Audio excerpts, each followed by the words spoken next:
जी, हमारे पास पेशेंट आए मेल्सी से। इन्होंने हमारे टिकटॉक पे वीडियोस देखी। देखें, जब आप प्रॉपर तरीके से मरीज़ को गाइड करते हैं, प्रॉपर तरीके से इलाज बताते हैं, तो मरीज़ को पता भी लगता है कि मेरा क्या इलाज हो रहा है और मेरा क्या इलाज होना है। सो ये हमारे पास आया कि इनको बेसिकली राइट साइड का स्ट्रोक यानी फालिज हुआ था, जिसके बाद इनकी बॉडी रिकवर तो कर गई, लेकिन उसमें डेफिशिएंसीज़ थी। देखिए, जब हमने इनको असेस किया तो इनके मसल्स की पावर बहुत हद तक बेहतर थी। हमें मसल पावर में कोई प्रॉब्लम नज़र नहीं आई, ना ही मसल्स की जो स्ट्रेंथ और पावर है वो कम थी। मसल स्ट्रेंथ बहुत अच्छी थी। लेकिन असल इनको प्रॉब्लम क्या आ रही थी, इनकी जो है वो नर्वस कंट्रोल कम था। यानी कि इनके जो दिमाग से तार आ रही होती है पट्ठों को सप्लाई करने वाली, वो कमज़ोर थे। इनकी नर्व्स जो है वो कम थी, कमज़ोर थी, जिसकी वजह से इनकी मसल टोन डिक्रीज़ हुई हुई थी। यानी कि एक होता है फुर्ती वाला मसल, एक होता है सुस्त मसल। इनके जो मसल्स हैं वो सुस्त हुए हुए थे। वो किस वजह से थे कि वो दिमाग से जो इनको सिग्नल आते हैं वो सिग्नल कमज़ोर थे। वो स्ट्रोक की वजह से क्या हुआ कि इनकी बॉडी तो रिकवर कर गई, क्योंकि हार्ड वर्किंग ये मैन थे। इन्होंने सारी ज़िंदगी कहते हैं कि मैंने मेहनत मुशक्क़त वाला काम किया है, तो उसके अंदर क्या था कि इनके मसल्स तो ताकतवर रहे, लेकिन जो कंट्रोल दिमाग से नर्व्स का कमज़ोर हुआ है उसकी कमी थी। जो हमने इनको असेस करके इनको बताया कि आपकी जो है वो मसल टोन डिक्रीज़ है, यानी दिमाग से आपके जो पट्ठों में नर्व सप्लाई आ रही है, जो तार करंट लेकर आ रही है, तो वो कमज़ोर है। उसकी वजह से क्या था कि इनके मसल्स एक्टिव नहीं थे, और एक्टिव ना होने की वजह से उनके अंदर प्रॉब्लम ये आ रही थी कि ये थोड़ा सा चलते थे और वो मसल थक जाते थे, और या तो ये काम कोई ज़्यादा कर लेते थे तो मसल जो है वो स्वेल कर जाते थे, क्योंकि उनके अंदर नर्वस कंट्रोल कम था। जब सिग्नल कम होगा तो मसल की परफॉर्मेंस भी कम होगी, ताकत मसल में रहेगी, क्योंकि ये लंबे अरसे से हार्ड वर्किंग रहे हैं।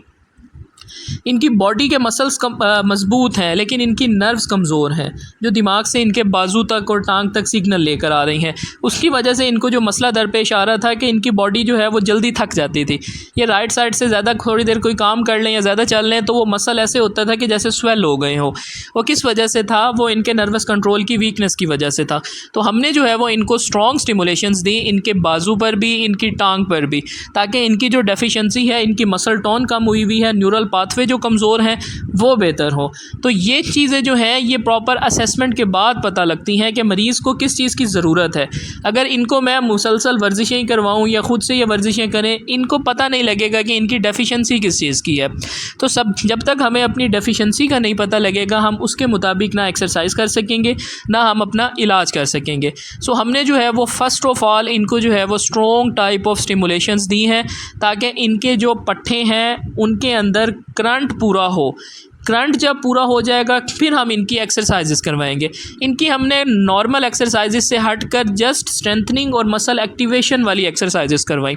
इसमें आप एक्सरसाइज में देखें कि इसने हमने इनको कहा कि इसके घुटने के नीचे तकिया रखें और इसको आपने दबा कर रखना है। इतनी देर दबा कर रखना है कि या तो 10 दफ़ा गिनती गिने या एक दफ़ा नमाज वाला दरूद शरीफ पढ़ें। तो इतनी देर आप इसको जब दबा कर रखेंगे तो आपके मसल्स के ऊपर लोड पड़ेगा, मसल एक्टिवेशन होगी, आपके जो थाई के मसल हैं, क्वाड्रिसेप, वो एक्टिव होंगे। सो हमने जो है वो इनके मसल्स की एक्टिवेशन करवानी है, क्योंकि इनके मसल्स में स्ट्रेंथ पूरी थी। स्ट्रेंथ होने के साथ साथ अब ये है कि इनके मसल जब फुर्ती में आएंगे तो वो बेहतर काम करेंगे। सो अभी हमने उनके ऊपर इसी तरह से प्रेशर देना है। नंबर 2 एक्सरसाइज आप देखें कि इस तरह आपने अपने तकिए को रख के उसी तरह, और आपने उसके ऊपर पंजा रखना है अपना और एड़ी से नीचे दबाना है। इससे क्या होगा कि आपके जो क्वाड्रिसेप थाई के मसल हैं उन पे ज़ोर आएगा। जब वो ज़ोर आएगा तो वो फील करेंगे, वो महसूस करेंगे, वो एक्टिव होंगे। हमारा यहाँ पर पर्पज़ ये है कि हम इनके मसल्स को एक्टिवेट करें, क्योंकि मसल्स सुस्त हुए हुए हैं। मसल्स में ताकत है, मसल में जान है, लेकिन वो सुस्त हैं। उनकी सुस्ती दूर करने के लिए सबसे पहले हमने जो है वो उनको स्टिमुलेशंस दी, ताकि उनका करंट पूरा हो, मसल एक्टिव हो। मत देखें, जब एक बंदा नींद से उठता है तो वो कोई काम करता है, जब वो नींद में होता है तो वो चल तो रहा होता है या उठ बैठ मतलब कुछ भी कर रहा होता है, सोच रहा होता है, लेकिन वो काम नहीं कर रहा होता।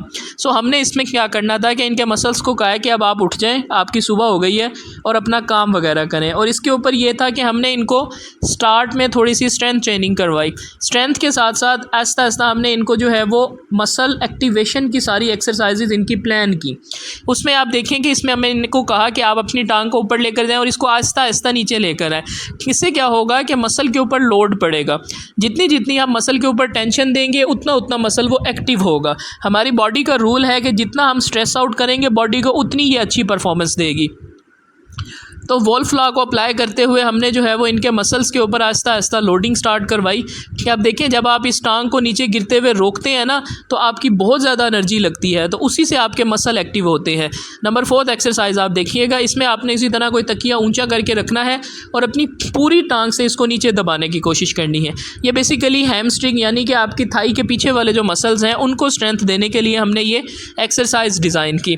इसके अंदर जो है वो आप जब इस अपनी पूरी टांग को दबाएंगे तो आपके थाई के पीछे वाले जो मसल हैं, जो हमारे एंटी ग्रेविटी मसल भी होते हैं, इनका मेन काम क्या होता है, आपको खड़े हुए आगे गिरने की तरफ रोकना। यानी कि आपको आगे गिरने की वजह से जो आपको प्रॉब्लम आती है, यानी आप खड़े खड़े गिर जाते हैं या आपका बैलेंस ख़राब होता है, तो ये आपके बैक के मसल इसमें हेल्प करते हैं।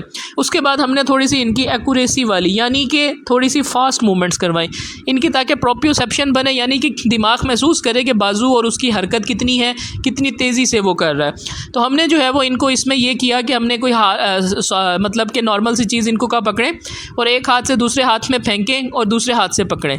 ये बेसिकली आपकी मसल एक्टिवेशन की एक्सरसाइजेज होती हैं। इसमें स्ट्रेंथ ट्रेनिंग नहीं हो रही, इसमें जो है वो एक्यूरेसी ला रहे हैं, हम मसल की टोन बढ़ा रहे हैं, मसल जो सुस्त हुआ है हम उसको चुस्त कर रहे हैं, यानी कि वो एक्टिवेट हो और अपनी जो है वो मूवमेंट को अच्छे से संभाले।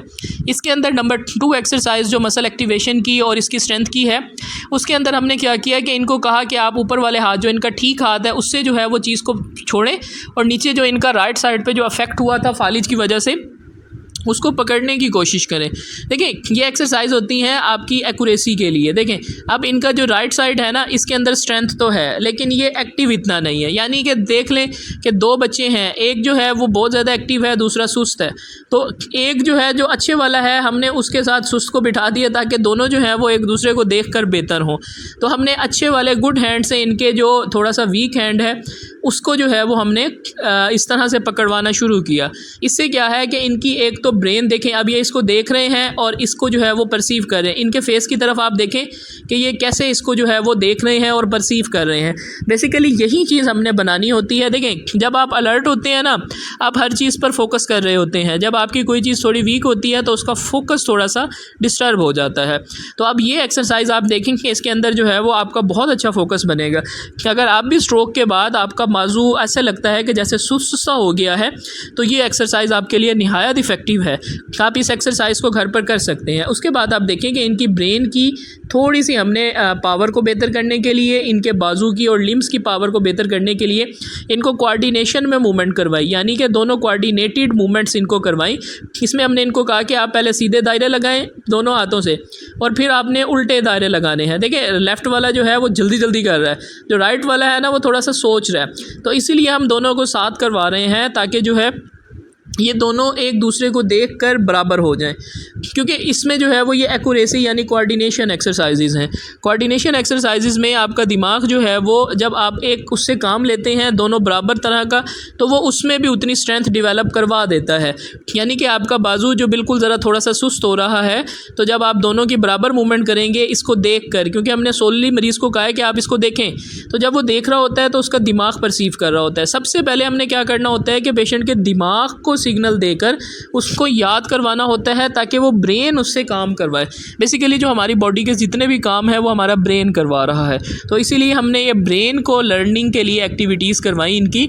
इसमें देखें कि हमने इनको कहा कि आप पहले एक हाथ को दूसरी साइड पे और दूसरे को दूसरे, इससे जो है वो इनकी थोड़ी सी ज़रा एक्यूरेसी बेहतर होगी, यानी कि जो सुस्त हैं वो एक्टिव होंगे। क्योंकि इसके अंदर जितना मर्जी वज़न उठा लें, लेकिन जब इनकी ये कोऑर्डिनेशन एक्टिविटीज़ यानी कि इनको जो है प्रोप्रियोसेप्शन बेहतर करने और इनका बैलेंस और कोऑर्डिनेशन बेहतर करने के लिए नहीं करवाई जाएंगी तो इनका कोई फ़ायदा नहीं होगा। ये एक्सरसाइजेज़ निहायत इफ़ेक्टिव हैं उन मरीज़ों के लिए जो कि इस तरह की कोऑर्डिनेटेड मूवमेंट्स में वीकनेस फील करते हैं। देखिए राइट हैंड जो है हमारा वो मुसलसल सारी ज़िंदगी अच्छा काम करता है, क्योंकि वो फ़ाइन हैंड होता है। इसलिए जब उसकी डेफिशिएंसी होती है ना, मतलब स्ट्रोक होता है, तो उसके बाद वो थोड़ा सा ज़रा सुस्त हो जाता है। आउज़ु बिल्लाहि मिनश शैतानिर रजीम, बिस्मिल्लाहिर रहमानिर रहीम। ऐसे टिकटॉक तो देखते आए थे, मेरे वाले साहब को फारज हो गया है, तो अच्छा डॉक्टर साहब को आए हैं टिकटॉक तो देखते, तो इन्होंने कोई बर्दिशां कराई हैं, तो दूजा जो है ना अल्हम्दुलिल्लाह इस टाइम अस बेहतर फील करेंगे पाए हैं, तो शुक्र है अल्हम्दुलिल्लाह अल्लाह पाक ने सुन ली सारी, तो डॉक्टर साहब ने बहुत मेहनत की थी। बिस्मिल्लाहिर्रहमानिर्रहीम। भाई अपना डॉक्टर साहब ने मेरे तो अपना यू किया है, वर्जिश कराई ने मैं बेहतर महसूस करता पिया अल्लाह बेहतर की खड़ोता है तो मेरे पट्ठे की कमज़ोरी आई इंशाअल्लाह काम करंट घटा पिया करंट ही पूरा थी वैसे इंशाअल्लाह